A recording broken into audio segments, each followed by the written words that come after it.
HarlequinAudio is proud to bring you The Groom Who Almost Got Away by Carla Neggers, a Harlequin best-selling author collection novel, with bonus book The Texas Rancher's Marriage by Kathy Gillen Thacker, performed by Corey Snow and Hollis McCarthy.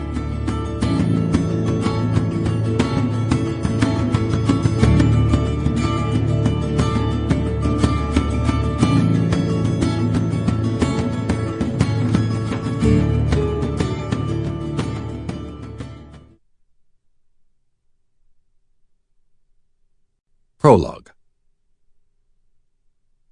Christopher Slade was 11 years old and convinced no one understood him.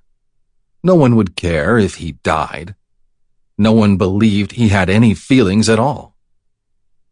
He ducked into one of the storage rooms in the old stone stable his grandfather had built decades ago. It wasn't used for much of anything anymore. Christopher quietly shut the door behind him. His little brothers wouldn't miss him. Jimmy wouldn't notice he was gone until he didn't show up for supper. Even Max wouldn't notice. He could rot out in the stable before anybody noticed he wasn't around. Big, fat tears rolled down his cheeks as he sat on the cold floor and leaned against a huge old trunk, his bony knees tucked up under his chin. He would never be as strong as Max, he thought. He'd never seen his older brother cry. Oh, Max had said it was okay for Christopher and his little brothers to cry. Crying didn't make anybody weak. But Christopher had never seen Max shed a tear. He squeezed his eyes shut, but still the tears came.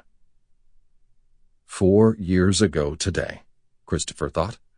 4 years, and nobody but him remembered. He'd just been 7, a little kid. He'd hardly known what was happening. A sob escaped, despite his best efforts to keep his mouth clamped shut. He missed his mom and dad. Max said that was normal. Of course he would miss them.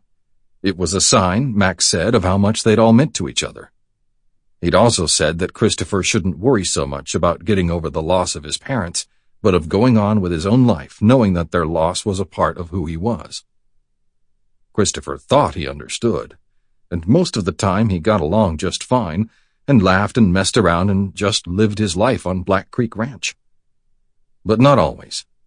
Sometimes he just started thinking about his parents and couldn't stop.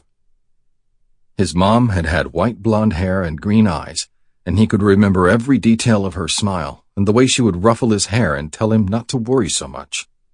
He was her cowboy poet, she would say. And his dad, lots older than his mom, had always said nothing in his life, nothing, was more important than his boys, meaning the 3 young ones, not Max. Never meaning Max. Even at 7, Christopher had known that. In a way, Max wasn't like his father's son at all. They died 4 years ago today, his mom and dad. Max had left New York and come home to Wyoming to take care of his 3 little half-brothers and tend the family ranch. They'd done all right together, Max and Christopher and Timothy and Wynn, with Jimmy there to keep up the house and grumble and make sure the boys had baths. But Christopher wished he could see his parents again, even for just 5 minutes to tell them goodbye, to hear them say he would be all right without them. He wrote poems about them. He hadn't shown them to anyone, not even Max. He brushed away his tears, feeling better just for thinking about his parents and the night they'd died. Wynn was only 6 and hardly remembered them. Timothy was 9 and didn't like talking about them. Sometimes Christopher just didn't know what to say or think or anything because nobody understood how he felt, and he couldn't explain even if he'd wanted to. Getting to his feet, he pulled the string that dangled from the naked light bulb, which was screwed into a socket on the low ceiling, casting the small, crowded room into shadows and dim light. He seldom came in here, just when he and Timothy and Wynn were playing hide-and-seek. One whole wall was shelves, lined with old books and bundles of papers, iron boxes and junk from the ranch, some rotting hats. Sample complete. Ready to continue?